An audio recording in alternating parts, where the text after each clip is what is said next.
Subscribe करते वक्त bell icon को जरूर प्रेस करें जिससे लेटेस्ट एजुकेशनल वीडियोस का नोटिफिकेशन आपको मिलता रहे। सेंट्रलाइजेशन वर्सेस डिसेंट्रलाइजेशन, इस वीडियो में मैं आपको बताऊंगा सेंट्रलाइजेशन क्या होता है, इसका बेसिक लॉजिक, बेसिक कॉन्सेप्ट क्या है और डिसेंट्रलाइजेशन क्या है। इन दोनों का आपको basic logic, basic concept easy way में एग्जांपल के साथ बताऊंगा। तो सबसे पहले सेंट्रलाइजेशन कॉन्सेप्ट से पहले डेफिनेशन को रीड करते हैं। Organisational structure in which decision making is concentrated at the top management or a single authority। Centralisation में एक ऑर्गेनाइजेशन या एक कंपनी, एक मैनेजमेंट जो है, जो बिजनेस को रन कर रही है, बिजनेस के इंटरनल मैनेजमेंट जो है वो डिसीजन जो है खुद ले। टॉप मैनेजमेंट जो है वो डिसीजन ले, like director of a company, like CEO of a company. जो टॉप लेवल मैनेजमेंट है या सिंगल अथॉरिटी का मतलब हो जाता है कि डायरेक्टर जो है, डायरेक्टर डिसीजन ले या CEO डिसीजन ले, तो ये होती है सेंट्रलाइजेशन। मतलब जो टॉप मैनेजमेंट है या जो सिंगल अथॉरिटी है, लाइक डायरेक्टर या कंपनी का CEO, जब वो खुद से डिसीजन लेते हैं, किसी और को अथॉरिटी नहीं होती डिसीजन लेने की।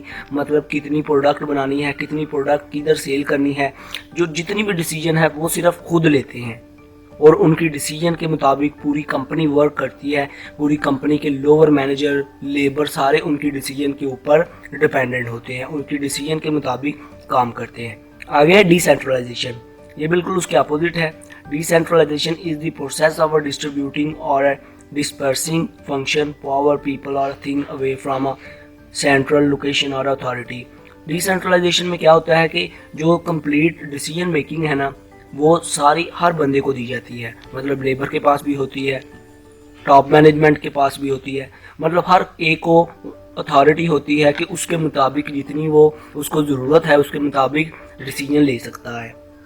मतलब अभी ये नहीं, अभी एक लेबर है वो कहे कि मैनेजर को चेंज करवा दिया जाए या मैनेजर की सैलरी कम कर दी जाए, ये नहीं। वो अपनी प्रोडक्ट के मुताबिक डिसीजन ले सकता है कि उसने कैसे अपनी प्रोडक्ट को बेटर बनाना है, कितना रॉ मटेरियल इस्तेमाल करेगा तो अच्छी होगी। मतलब इस तरह की छोटी जो डिसीजन है उसके जो अथॉरिटी में, उसकी पावर में जो आती हैं वो लेगा।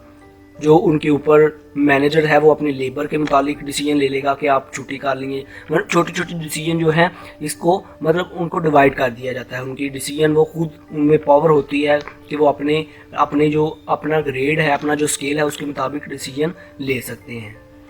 तो which one is better for a business? आप सोच रहे होंगे कि सेंट्रलाइजेशन बेहतर है या डिसेंट्रलाइजेशन बेहतर है एक बिज़नेस के लिए, एक रनिंग बिज़नेस के लिए, एक प्रॉफिटेबल बिज़नेस के लिए। इन दोनों का होना ज़रूरी है, मतलब इन दोनों को बैलेंस रखना चाहिए।